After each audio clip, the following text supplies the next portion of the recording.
ಎಲ್ಲ ಸ್ಪರ್ಧಾರ್ಥಿಗಳಿಗೂ ನಮಸ್ಕಾರ. ಸೊ ಇವತ್ತಿನ ಈ ಒಂದು ವಿಡಿಯೋದಲ್ಲಿ PSI ವೈರ್ಲೆಸ್ 2020 ನೋಟಿಫಿಕೇಷನ್ ಆಗಿದೆ. ಅದಕ್ಕೆ ಎಕ್ಸಾಮ್ಸ್ ಇನ್ನೊಂದೆರಡು ತಿಂಗಳಲ್ಲಿ ಇರ್ಬೋದು. ಓಕೆ, ಸೊ ಅದಕ್ಕೆ ಸ್ವಲ್ಪ ಸ್ಪೆಷಲ್ ಸಿಲೆಬಸ್ ಇದೆ. ಸೊ ಆ ಸಿಲೆಬಸ್ ಯಾವುದು? ಎಲೆಕ್ಟ್ರಾನಿಕ್ಸ್ ಮತ್ತು ಕಂಪ್ಯೂಟರ್ ಪ್ರೋಗ್ರಾಮಿಂಗ್ ರಿಲೇಟೆಡ್. ಸೊ ಅದರಲ್ಲಿ 2020 ಆಲ್ಮೋಸ್ಟ್ 15ಇಂದ 20ವರೆಗೆ ಏನು ನಡೀತಿದೆ, ಸೊ 18ವರೆಗೆ ನಡೆದಿರುವಂಥ ಎಕ್ಸಾಮ್ಸಲ್ಲಿ 40 ಮಾರ್ಕ್ಸ್ ಮತ್ತು ಆಲ್ಮೋಸ್ಟ್ 40 ಕ್ವಶನ್ಸ್ ಅಂತ ಹೇಳ್ಬೋದು. 1.5 ಮಾರ್ಕ್ಸ್ಗೆ 1 ಕ್ವಶನ್ ಇರುತ್ತೆ ಆ್ಯಂಡ್ 40 ಕ್ವಶನ್ಸ್ ಅವರು ಎಲೆಕ್ಟ್ರಾನಿಕ್ಸಿಂದ ಕೇಳ್ತಿದ್ದಾರೆ. ಸೊ ಆ ಕಾರಣದಿಂದಾಗಿ ನಾವು ಈ ಟಾಪಿಕ್ಸನ್ನು ಕವರ್ ಮಾಡೋದು ತುಂಬ ಇಂಪಾರ್ಟೆಂಟ್ ಆಗುತ್ತೆ. ಯಾವುದಂದರೆ ಎಲೆಕ್ಟ್ರಾನಿಕ್ಸ್ ಮತ್ತು ಕಂಪ್ಯೂಟರ್ ಪ್ರೋಗ್ರಾಮಿಂಗ್. ಸೊ ಈ ವಿಡಿಯೋನ ಕೊನೆವರೆಗೆ ನೋಡಿ ಗಾಯ್ಸ್. ಸೊ ನಿಮಗೆ ತುಂಬ ಉಪಯುಕ್ತವಾದಂಥ ಸಿಲೆಬಸ್ ಏನಿದೆ, ಏನು ಕೇಳಬಹುದು, ಏನೇನು ನಾವು ತಯಾರಿ ಮಾಡ್ಕೋಬೇಕು ಇದರಲ್ಲಿ ಅನ್ನೋ ಒಂದು ಸಂಗತಿಯನ್ನು ಇದರಲ್ಲಿ ಹೇಳ್ತೀನಿ. ಓಕೆ, ಸೊ ಇದನ್ನು ತುಂಬ ರಿಸರ್ಚ್ ಮಾಡಿ ಟಾಪರ್ಸ್ ಇಂಟರ್ವ್ಯೂಸ್ ಎಲ್ಲ ನೋಡಿ ನಾನು ತಯಾರಿಸಿರುವಂಥದ್ದು. ಸೊ ಇದರಲ್ಲಿ ಲೋಪಗಳಿರ್ಬೋದು, ಇಲ್ಲ ಅಂತ ಇಲ್ಲ.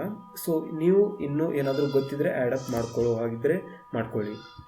ಆಲ್ ರೈಟ್, ಸೊ ಇದಾಯಿತು ಸ್ವಲ್ಪ ಮೋಟಿವೇಶನ್ ನಾವು ಯಾಕೆ ಸ್ಟಡಿ ಮಾಡಬೇಕು ಅಂತ. ಸೊ ಇವಾಗ ನಾನು ಅದನ್ನು ಒಂದು PDF ಅಲ್ಲಿ ಸ್ಟೋರ್ ಮಾಡಿ ಇಟ್ಟಿದ್ದೀನಿ. ಸೊ ಒಂದೊಂದಾಗಿ ನಿಮ್ಮ ಹತ್ರ ಎಕ್ಸ್ಪ್ಲೇನ್ ಮಾಡ್ತಾ ಹೋಗ್ತೀನಿ. ಓಕೆ, ಸೊ ಫಸ್ಟ್ ನಾನು ಮಾತಾಡೋದು ಎಲೆಕ್ಟ್ರಾನಿಕ್ಸ್ ಬಗ್ಗೆ. ಸೊ ಎಲೆಕ್ಟ್ರಾನಿಕ್ಸಲ್ಲಿ ಎರಡು ವಿಧಗಳು, ಅನಲಾಗ್ ಎಲೆಕ್ಟ್ರಾನಿಕ್ಸ್ ಮತ್ತು ಡಿಜಿಟಲ್ ಎಲೆಕ್ಟ್ರಾನಿಕ್ಸ್. ಸೊ ಇವಾಗ ನಾನು ಜಸ್ಟ್ ನಿಮಗೆ ಸಿಲೆಬಸ್ಸು ಮತ್ತು ಅದರ ಓವರ್ವ್ಯೂ ಅಷ್ಟೇ ಕೊಡ್ತೀನಿ. ಓಕೆ, ಸೊ ಇನ್ನು ಮುಂಬರುವ ದಿನಗಳಲ್ಲಿ ಇದಕ್ಕೆ ಡೀಟೇಲ್ಡ್ ಎಕ್ಸ್ಪ್ಲನೇಷನ್ ಎಲ್ಲ ಮಾಡಿ, ಸೊ ಎಷ್ಟು ಬೇಕು PSI ವೈರ್ಲೆಸ್ಗೆ ಅಷ್ಟು ಅಚ್ಚುಕಟ್ಟಾದ ನೋಟ್ಸ್ ಮತ್ತು ಅದಕ್ಕೆ ರಿಲೇಟೆಡ್ ವೀಡಿಯೋಸನ್ನು ಅಪ್ಲೋಡ್ ಮಾಡ್ತೀನಿ. ಸೊ ನೀವು ಸ್ಪರ್ಧಾರ್ಥಿಗಳಾಗಿದ್ದರೆ, ಆಮೇಲೆ ನಿಮಗೆ ಈ ವಿಷಯದಲ್ಲಿ ಇಂಟ್ರೆಸ್ಟ್ ಇದ್ದರೆ ಪ್ಲೀಸ್ ಚಾನಲ್ನ ಸಬ್ಸ್ಕ್ರೈಬ್ ಮಾಡ್ಕೊಳ್ಳಿ ಮತ್ತು ಬೆಲ್ ಐಕಾನನ್ನು ಪ್ರೆಸ್ ಮಾಡಿ. ಓಕೆ, ಸೊ ಇದರಲ್ಲಿ ಅನಲಾಗ್ ಎಲೆಕ್ಟ್ರಾನಿಕ್ಸ್ ಅಂದರೆ ಕಂಟಿನ್ಯೂಯಸ್ ವೇವ್ಸ್ ಇರುತ್ತೆ, ಲೈಕ್ ಸೌಂಡ್ ವೇವ್ಸ್ ಇರುತ್ತೆ, ಆಮೇಲೆ ನಾವು ಮಾತಾಡೋದು ಸ್ಪೀಚು ಇದೆಲ್ಲ ಅನಲಾಗ್ ವೇವ್ಸ್ ಆಗಿ ತಯಾರಾಗುತ್ತೆ. ಓಕೆ, ಸೊ ಈ ವಾತಾವರಣದಲ್ಲಿ ನ್ಯಾಚುರಲ್ ಆಗಿ ನಡೆಯುವಂಥ ಕ್ರಿಯೆಗಳೆಲ್ಲವೂ ಅನಲಾಗ್ ಮತ್ತು ಅದು ಕಂಟಿನ್ಯೂಯಸ್ ಆಗಿರುತ್ತೆ. ಡಿಜಿಟಲ್ ಅಂದರೆ ಡಿಜಿಟಲ್ ಎಲೆಕ್ಟ್ರಾನಿಕ್ಸ್ ಜೀರೋಸ್ ಮತ್ತು ಒನ್ ಜೊತೆ ಡೀಲ್ ಮಾಡುತ್ತೆ. ಸೊ ಅನಲಾಗನ್ನೇ ಡಿಜಿಟಲ್ಗೆ ಕನ್ವರ್ಟ್ ಮಾಡಲಾಗುತ್ತೆ ಕಂಪ್ಯೂಟರ್ಗೆ ಫೀಡ್ ಕೊಡುವಾಗ. ಸೊ ಡಿಜಿಟಲ್ ಏನು ನ್ಯಾಚುರಲ್ ಆಗಿ ಪ್ರೊಡ್ಯೂಸ್ ಆಗುವಂಥ ಸಿಗ್ನಲ್ಗಳಲ್ಲ ಅಥವಾ ಎಲೆಕ್ಟ್ರಾನಿಕ್ಸ್ ಅಲ್ಲ, ಅದು ಅನಲಾಗಿಂದ ಮಾರ್ಪಾಡು ಹೊಂದಿದಂತಹ ಒಂದು ಶಾಖೆಯನ್ನು ಡಿಜಿಟಲ್ ಎಲೆಕ್ಟ್ರಾನಿಕ್ಸ್ ಶಾಖೆ ಎಂದು ಕರೆಯುತ್ತಾರೆ. ಓಕೆ, ಸೊ ಇವಾಗ ಫಸ್ಟ್ ಅನಲಾಗಲ್ಲಿ ಏನೇನು ಬರುತ್ತೆ ಅಂತ ನೋಡೋಣ. ಸೊ ಎಲೆಕ್ಟ್ರಾನಿಕ್ಸಲ್ಲಿ ಫಸ್ಟ್ ನಾವು ನೋಡೋದು ಲಾಸ್ ನೋಡ್ತೀವಿ. ಸೊ ಡಿಫ್ರೆಂಟ್ ಟೈಪ್ಸ್ ಆಫ್ ಇದರಲ್ಲಿ ಲಾಸ್ ನೋಡ್ಕೊಬೇಕು. ಆಮೇಲೆ ಥೇರಮ್ಸ್ ಇದೆ. So different types of theorems, 4-5 theorem ಬರುತ್ತೆ, ಅದನ್ನು ನೋಡ್ಕೋಬೇಕು. ಆಮೇಲೆ ಕಾಂಪೋನೆಂಟ್ಸು, ಸರ್ಕ್ಯೂಟ್ಸು. ಸೊ ಕಾಂಪೋನೆಂಟ್ಸ್ ಅಂದರೆ ಎಲೆಕ್ಟ್ರಾನಿಕ್ಸಲ್ಲಿ ಡಯೋಡ್ಸು, ಕೆಪಾಸಿಟರು, ಇಂಡಕ್ಟರು, ಈ RCL ಅಂತ ಏನು ಕರಿತೀವಲ್ಲ, so resistor, capacitor and inductor, ಇದು 3 ಇಂಪಾರ್ಟೆಂಟ್ ಕಾಂಪೋನೆಂಟ್ಸ್ ಆಗಿರುತ್ತೆ ಎಲೆಕ್ಟ್ರಾನಿಕ್ಸಲ್ಲಿ. ಸೊ ಅದು ಬಿಟ್ಟರೆ ನೆಕ್ಸ್ಟ್ ಬರೋದು circuit. So different types of circuits ಬರುತ್ತೆ, ಅದನ್ನೆಲ್ಲ ನಾನು ಕೆಳಗಡೆ ಲಿಸ್ಟ್ ಮಾಡಿದ್ದೀನಿ. ನೀವು ಜಸ್ಟ್ ಇದನ್ನು ಕಂಟಿನ್ಯೂ ಆಗಿ ಎಂಡ್ವರೆಗೆ ವಾಚ್ ಮಾಡಿ. ಓಕೆ, ಸೊ ಸ್ವಲ್ಪ ನಾವು ಕೆಳಗಡೆ ಬಂದ ಮೇಲೆ ಇಲ್ಲಿ ನೋಡ್ಬೋದು ನಾವು. ಸೊ ಇದರಲ್ಲಿ ಲಾಸ್ ಬರುತ್ತೆ. ಸೊ ಫಸ್ಟ್ ನಾವು ಲಾಸ್ ನೋಡೋದಾದರೆ ಅದರಲ್ಲಿ ಫಸ್ಟ್ ಬರುತ್ತೆ Ohm's law. Okay, so Ohm's law ಏನು ಹೇಳುತ್ತೆ, ಒಂದು ಕಂಡಕ್ಟರ್ ಅಥವಾ ಒಂದು ವಾಹಕದಲ್ಲಿ ಕರೆಂಟ್ ಫ್ಲೋ ಆಗಬೇಕಂದ್ರೆ ಏನೆಲ್ಲ ಕಾರಣ, ಅದಕ್ಕೆ ವೋಲ್ಟೇಜ್ ಕಾರಣ, ಇದು ನಮಗೆ ಸಾಮಾನ್ಯವಾಗಿ ಗೊತ್ತಿರುವಂಥ ಸಂಗತಿ. ಓಕೆ, ಸೊ ಅದರಲ್ಲಿ ಕರೆಂಟ್ ಎಷ್ಟು ಫ್ಲೋ ಆಗುತ್ತೆ ಮತ್ತು ರೆಸಿಸ್ಟೆನ್ಸ್ ಅಂದರೆ ಏನು, ಕರೆಂಟು, ರೆಸಿಸ್ಟೆನ್ಸ್ ಮತ್ತು ವೋಲ್ಟೇಜ್, ಈ ಮೂರುಗಳ ನಡುವಿನ ಸಂಬಂಧವನ್ನು ಓಮ್ಸ್ ಲಾ ಮೂಲಕ ಸುಲಭವಾಗಿ ವ್ಯಕ್ತಪಡಿಸಬಹುದು. ಸೊ ಇದರಲ್ಲಿ ಬರುವಂಥ ಸೂತ್ರ I=V/R. ಅಂದರೆ ಒಂದು ವಾಹಕದಲ್ಲಿ ಹರಿಯುವಂಥ ವಿದ್ಯುತ್ನ ಪ್ರಮಾಣವು ಆ ವಾಹಕದ ಕೊನೆಗಳಲ್ಲಿ ಅಂದರೆ ಎಂಡ್ನಲ್ಲಿ ಇರುವಂಥ ವೋಲ್ಟೇಜ್ ಮತ್ತು ಆ ವಾಹಕದ ರೆಸಿಸ್ಟೆನ್ಸ್ ಇದರ ಮಲ್ಟಿಪ್ಲಿಕೇಶನ್ಗೆ ಸಮನಾಗಿರುತ್ತೆ ಅಂತ. ಓಕೆ, ಸೊ ಇದನ್ನು ಓದ್ಕೋಬೇಕು, ಓಮ್ಸ್ ಲಾ. ಅದಾದಮೇಲೆ ಕಿರಿಚಾಫ್ಸ್ ಲಾ. ಕಿರಿಚಾಫ್ಸ್ ಲಾ ಅಲ್ಲಿ ಎರಡು ಬರುತ್ತೆ, KCL ಮತ್ತು KVL. ಕಿರಿಚಾಫ್ಸ್ ಕರೆಂಟ್ ಲಾ ಅಂದರೆ ಕರೆಂಟಿಗೆ ಸಂಬಂಧಿಸಿದಂತಹ ಒಂದು ನಿಯಮವನ್ನು ಕರೆಂಟ್ ಲಾ KCL ಅಂತ ಕರಿತೀವಿ. ವೋಲ್ಟೇಜ್ಗೆ ಸಂಬಂಧಿಸಿದಂಥ ಒಂದು ನಿಯಮವನ್ನು KVL ಅಂತ ಕರಿತೀವಿ. ಓಕೆ, ಸೊ ಇದಾಯಿತು ಲಾಸ್ಗಳ ಬಗ್ಗೆ ಮಾಹಿತಿ. ದೆನ್ ಬಂದ್ಬಿಟ್ಟು ಥೇರಮ್ಸ್. ಸೊ ಥೇರಮ್ಸಲ್ಲಿ 3 ಥೇರಮ್ ಬರುತ್ತೆ, superposition theorem, Thevenin's theorem ಮತ್ತು maximum power transfer theorem. So ಇದ್ರ ಡೆರಿವೇಷನ್ ಎಲ್ಲ ಓದಬೇಕಾಗಿರೋ ಅವಶ್ಯಕತೆ ನಮಗಿಲ್ಲ. ಸೊ ಬೇಸಿಕ್ಸ್ ಅಷ್ಟೇ ಆದರೆ ನಮಗೆ ಸಾಕಾಗುತ್ತೆ. ಸೊ ಡೆರಿವೇಷನ್ಸ್ ಎಲ್ಲ ತುಂಬ 2-3 ಪೇಜ್ ಇರುತ್ತೆ. ಸೊ ಅದನ್ನೆಲ್ಲ ಅವ್ರು ಕೇಳೋಕ್ಕಾಗಲ್ಲ. ಸೊ ಸೂಪರ್ ಪೊಸಿಷನ್ ಥಿಯರಮ್ ಅಂದರೆ ಒಂದು ಸರ್ಕ್ಯೂಟ್ನಲ್ಲಿ ಒಂದಕ್ಕಿಂತ ಹೆಚ್ಚು ಕರೆಂಟ್ ಅಥವಾ ವೋಲ್ಟೇಜ್ ಸೋರ್ಸ್ ಇದ್ದರೆ ಅದು ಹೇಗೆ ಆ್ಯಕ್ಟ್ ಆಗುತ್ತೆ ಅಂತ ಸೂಪರ್ ಪೊಸಿಷನ್ ಥಿಯರಮಿಂದ ಹೇಳ್ಬೋದು. ಸೊ ಅದರಲ್ಲಿ ಒಂದನ್ನು ನಾವು ಆಫ್ ಮಾಡ್ತೀವಿ, ಇನ್ನೊಂದರ ಎಫೆಕ್ಟನ್ನು ಅಳಿತೀವಿ. ಆಮೇಲೆ ಅದು ಆನ್ ಆಗಿರೋದನ್ನು ಆಫ್ ಮಾಡಿ ಇನ್ನೊಂದರ ಎಫೆಕ್ಟನ್ನು ಅಳಿತೀವಿ. ಸೊ ಇದರಲ್ಲೂ ಸೂಪರ್ ಪೊಸಿಷನ್ ಥಿಯರಮ್ ಎಂದು ಕರೆಯುತ್ತೇವೆ. Okay, so then Thevenin theorem ನೀವು ಓದ್ಕೋಬೇಕು. ಆಮೇಲೆ maximum power transfer theorem. So maximum power transfer theorem ಅದ್ರ ಹೆಸರು ಹೇಳುವಂತೆ ಒಂದು ಸರ್ಕ್ಯೂಟಲ್ಲಿ ಯಾವಾಗ ಜಾಸ್ತಿ ಪವರು ಟ್ರಾನ್ಸ್ಮಿಟ್ ಆಗುತ್ತೆ ಅಂತ ಈ ಥಿಯರಮಿಂದ ತಿಳ್ಕೊಬೋದು. ಸೊ ಅದನ್ನು ನಾವು ಆ್ಯಸ್ ಅ ವೈರ್ಲೆಸ್ ಕ್ಯಾಂಡಿಡೇಟ್ಸ್ ಆಗಿ ತಿಳ್ಕೊಂಡಿರಲೇಬೇಕು. ಸೊ ಇದನ್ನು ಓದ್ಕೊಳ್ಳೋ ಅವಶ್ಯಕತೆ ಇದೆ. ಸೊ ನೆಕ್ಸ್ಟ್ ಬಂದರೆ ಕಾಂಪೋನೆಂಟ್. ಸೊ ಕಾಂಪೋನೆಂಟ್ಸಲ್ಲಿ ಆ್ಯಕ್ಟಿವ್ ಕಾಂಪೋನೆಂಟ್ಸ್ ಮತ್ತು ಪ್ಯಾಸಿವ್ ಕಾಂಪೋನೆಂಟ್ಸ್ ಅಂತ 2 ವಿಧಗಳಿವೆ. ಸೊ ಆ್ಯಕ್ಟಿವ್ ಕಾಂಪೋನೆಂಟ್ಸ್ ಅಂದರೆ ಬೇರೆಯವರ ಪವರನ್ನು ಯೂಸ್ ಮಾಡ್ತವೆ. ಸೊ ಇವು ಸ್ವಂತವಾಗಿ ಏನು ಪವರ್ ಕ್ರಿಯೇಟ್ ಮಾಡೋದಿಲ್ಲ. ಪ್ಯಾಸಿವ್ ಕಾಂಪೋನೆಂಟ್ಸ್ ಅಂದರೆ ಇವುಗಳು ಆ್ಯಕ್ಟಿವ್ ಕಾಂಪೋನೆಂಟ್ಸ್ ಅಂದರೆ ಪವರನ್ನು ಜನ್ರೇಟ್ ಮಾಡ್ತವೆ. ಪ್ಯಾಸಿವ್ ಕಾಂಪೋನೆಂಟ್ಸ್ ಅಂದರೆ ಪವರನ್ನು ಜನ್ರೇಟ್ ಮಾಡೋದಿಲ್ಲ, ಜಸ್ಟ್ ಯೂಸ್ ಮಾಡ್ತವೆ. ಸೊ ಅದರಲ್ಲಿ ಓದಬೇಕಾದಂತಹ ಒಂದು ಕಾಂಪೋನೆಂಟ್ಸ್ ಯಾವಂದರೆ ಡಯೋಡ್, ಟ್ರಾನ್ಸಿಸ್ಟರ್ ಮತ್ತು FET, field effect transistor. So difference between transistor and FET. So ಈ ಟ್ರಾನ್ಸಿಸ್ಟರ್ ಮತ್ತು FET ನಡುವಿನ ಡಿಫ್ರೆನ್ಸ್ ಕೂಡ ನಾವು ಓದಿರಬೇಕು ವೈರ್ಲೆಸ್ PSI ಪೋಸ್ಟ್ಗೆ.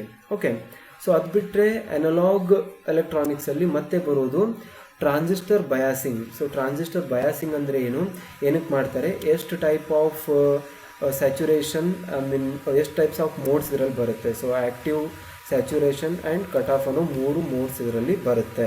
ಓಕೆ, ಸೊ ಇದಾದಮೇಲೆ ಪ್ಯಾಸಿವ್ ಕಾಂಪೋನೆಂಟ್ಸಲ್ಲಿ ನಾವು ನೋಡೋದಾದರೆ ನಮಗೆ ಸೊ ರೆಸಿಸ್ಟರ್ಸು, ಕೆಪಾಸಿಟರ್ಸ್ ಮತ್ತು inductors. So ABC of electronics ಅಂತ ಏನು ನಾವು ಕರಿತೀವಿ, ಸೊ ಅದು resistors, capacitors and inductors. So ಇದು 3 ಪ್ಯಾಸಿವ್ ಕಾಂಪೋನೆಂಟ್ಸಲ್ಲಿ ಬರುತ್ತೆ. ಸೊ ಇದು ಯಾವುದೇ ಎಲೆಕ್ಟ್ರಿಸಿಟಿ ಅಥವಾ ವೋಲ್ಟೇಜನ್ನು ಪ್ರೊಡ್ಯೂಸ್ ಮಾಡೋದಲ್ಲ, ಜಸ್ಟ್ ಬಂದಿರೋ ವೋಲ್ಟೇಜನ್ನು ಯೂಸ್ ಮಾಡ್ಕೊಳ್ಳುತ್ತೆ ಅಥವಾ ಒಂದು ಫಾರ್ಮಿಂದ ಇನ್ನೊಂದು ಫಾರ್ಮಿಗೆ ಕನ್ವರ್ಟ್ ಮಾಡುತ್ತೆ ಅಥವಾ ಅದ್ರ ಮೂಲಕ ಹರಿಬಿಡುತ್ತೆ. ಸೊ ಇದನ್ನು ಪ್ಯಾಸಿವ್ ಕಾಂಪೋನೆಂಟ್ಸ್ ಗ್ರೂಪ್ಗೆ ನಾವು ಇಡ್ತೀವಿ. ದೆನ್ ರೆಸಿಸ್ಟೆನ್ಸ್ ವ್ಯಾಲ್ಯೂವನ್ನು ಫೈಂಡ್ ಔಟ್ ಮಾಡೋದು ಹೇಗೆ ಅಂತ ನೋಡ್ಕೋಬೇಕು. ಸೊ ನೆಕ್ಸ್ಟ್ ಬಂದುಬಿಟ್ಟು ಸರ್ಕ್ಯೂಟ್ಸ್. ಸೊ ಸರ್ಕ್ಯೂಟ್ಸಲ್ಲಿ ಡಿಫ್ರೆಂಟ್ ಟೈಪ್ಸ್ ಆಫ್ ಸರ್ಕ್ಯೂಟ್ಸ್ ಬರುತ್ತೆ, ತುಂಬ ಬರುತ್ತೆ ಇದರಲ್ಲಿ. ಸೊ ನೀವು ಸ್ವಲ್ಪ ನಿಮ್ಗೆ ಎಷ್ಟು ಬೇಕೋ ಅಷ್ಟನ್ನು ಲಿಮಿಟ್ ಮಾಡ್ಕೊಂಡು ಓದಬೇಕಾಗುತ್ತೆ ಇದರಲ್ಲಿ. So the most important one is amplifier circuit. ಅಂದರೆ ಕಡಿಮೆ ಸಿಗ್ನಲನ್ನು ಕೊಟ್ಟು ಜಾಸ್ತಿ ಸಿಗ್ನಲನ್ನು ತೊಗೊಳ್ಳೋವಂಥ ಒಂದು circuit. So example loudspeaker. So ನಾವು ಮಾತಾಡೋದು ತುಂಬ ನಿಧಾನವಾಗಿ ಮಾತಾಡ್ತೀವಿ, ಬಟ್ ಅದು ತುಂಬ ಜೋರಾಗಿ ಕೇಳಿಸುತ್ತೆ. So in between electronic circuit ಇರುತ್ತೆ. ಸೊ ನಮ್ಮ ಸಿಗ್ನಲನ್ನು ತೊಗೊಂಡು ರೆಕಗ್ನೈಸ್ ಮಾಡಿ ಅದನ್ನು ಪ್ರೋಸೆಸ್ ಮಾಡಿ ಆಂಪ್ಲಿಫೈ ಮಾಡಿ ಕೊಡುತ್ತೆ. ಸೊ ಅದು amplifier circuit. Then rectifiers AC to DC ಕನ್ವರ್ಷನ್ಗೆ ಯೂಸ್ ಆಗುತ್ತೆ. Inverters opposite of rectifiers, DC to AC conversion ಅಂದರೆ ಡೈರೆಕ್ಟ್ ಕರೆಂಟಿಂದ ಆಲ್ಟರ್ನೇಟಿಂಗ್ ಕರೆಂಟ್ಗೆ ಯೂಸ್ ಮಾಡ್ತೀವಿ. ಸೊ UPS ಅಲ್ಲಿ ಇನ್ವರ್ಟರ್ ಯೂಸ್ ಮಾಡ್ತೀವಿ. ಸೊ ನಾವು ಸ್ಟೋರ್ ಮಾಡಿರುವಂಥ DCನ AC ಆಗಿ ಕನ್ವರ್ಟ್ ಮಾಡಿ ನಮ್ಮ ಮನೆಯಲ್ಲಿರೋ ಸರ್ಕ್ಯೂಟ್ಗೆ ಹರಿಬಿಡ್ತೀವಿ. ಆಮೇಲೆ ಅದು ಕಂಪೋನೆಂಟ್ಸ್ ರೀಚ್ ಆಗುವಾಗ ಮತ್ತೆ DC ಆಗುತ್ತೆ. ಸೊ ಇನ್ವರ್ಟರಲ್ಲಿ actually DC to AC conversion ಆಗುತ್ತೆ. Then regulators. ಸೊ ಇದನ್ನೆಲ್ಲ ಫ್ಯಾನಲ್ಲಿ ಯೂಸ್ ಮಾಡ್ತೀವಿ. ಸೊ ರೆಗ್ಯುಲೇಟರ್ಸ್ ಅಂದರೆ AC ಸಿಗ್ನಲ್ ಫ್ಲಕ್ಚುಯೇಟ್ ಆಗ್ತಿರುತ್ತೆ. ಸೊ ಅದರಿಂದ ಒಂದು ಎಲೆಕ್ಟ್ರಾನಿಕ್ ಕಂಪೋನೆಂಟ್ಗೆ ಡ್ಯಾಮೇಜ್ ಆಗಬಾರ್ದು ಅಂತ ಸ್ಮೂತ್ DC ಕೊಡೋಕ್ಕೆ ನಾವು ರೆಗ್ಯುಲೇಟರ್ಸನ್ನು ಯೂಸ್ ಮಾಡ್ತೀವಿ. So fixed 5 volt, fixed 12 volt ಅಂತ ವೋಲ್ಟೇಜಸ್ ಎಲ್ಲ ಕೊಡುತ್ತೆ. ಸೊ ಅದಕ್ಕೆ ರೆಗ್ಯುಲೇಟರ್ಸ್ ಎಲ್ಲ ಯೂಸ್ ಮಾಡಬೇಕು. Then filters. ಸೊ ಇದು ಕೂಡ similar as that of regulators ಅಂತ ಹೇಳ್ಬೋದು. ಓಕೆ, ಸೊ ನೆಕ್ಸ್ಟ್ ನಾವು ನೋಡೋದಿದ್ರೆ ಡಿಜಿಟಲ್ ಎಲೆಕ್ಟ್ರಾನಿಕ್ಸಲ್ಲಿ. ಸೊ ಅನಲಾಗ್ಗೆ ಅಷ್ಟು ಸಾಕು. ಆ್ಯಂಡ್ ಡಿಜಿಟಲಲ್ಲಿ ಬಂದುಬಿಟ್ಟು number system, then logic gates, then Boolean algebra ಮತ್ತು basic laws of digital electronics ನೋಡಬೇಕು. ಸೊ ಅದರಲ್ಲಿ ಫಸ್ಟ್ ನಾವು ನೋಡೋದು ಲಾಸ್. ಸೊ ಲಾಸಲ್ಲಿ 3 ಲಾಸ್ ಬರುತ್ತೆ: commutative law, associative law, then distributive law. So what is mean by commutative law? So what is meant by associative law, distributive law? Examples for this one and problems based on this one. So ಇದನ್ನೆಲ್ಲ ಸ್ವಲ್ಪ ನಾವು ನೋಡ್ಕೋಬೇಕು. Then the most important theorem in digital electronics that is De Morgan's theorem. So De Morgan's first theorem and second theorem ಅಂತ 2 part ಇದೆ. So first ಥಿಯರಮಲ್ಲಿ prove ಮಾಡೋದು ನಾವು ಏನಂದರೆ a+b² a bar any ಅಂದರೆ ಇದು ಇಂಟು ಅಂತ ನಾನು ಕನ್ಸಿಡರ್ ಮಾಡ್ಬೋದು. ಸೊ ಸೆಕೆಂಡ್ ಥಿಯರಮ್ ಏನು ಹೇಳುತ್ತೆ ಅಂದರೆ a.b² a ಬಾರ್+b ಬಾರ್. ಸೊ ಇದೇನು ರಿಸಲ್ಟ್ ಇದೆ ಅಲ್ಲ ಇದ್ರದ್ದು, ಇದಕ್ಕೆ ಇನ್ಪುಟು, ಆಮೇಲೆ ಇದ್ರ ಇನ್ಪುಟು ಇದಕ್ಕೆ ಔಟ್ಪುಟ್ಟು. ಸೊ ಇದು ಎರಡು ಇನ್ವರ್ಸ್ಲಿ ಪ್ರೊಪೋರ್ಷನಲ್ ಅಂತ ನಾನು ಹೇಳ್ಬೋದು. ಸೊ ಅದಕ್ಕೆ ಅದು complement to each other so ಅಂತ ಇದನ್ನು ಕರೀತಾರೆ.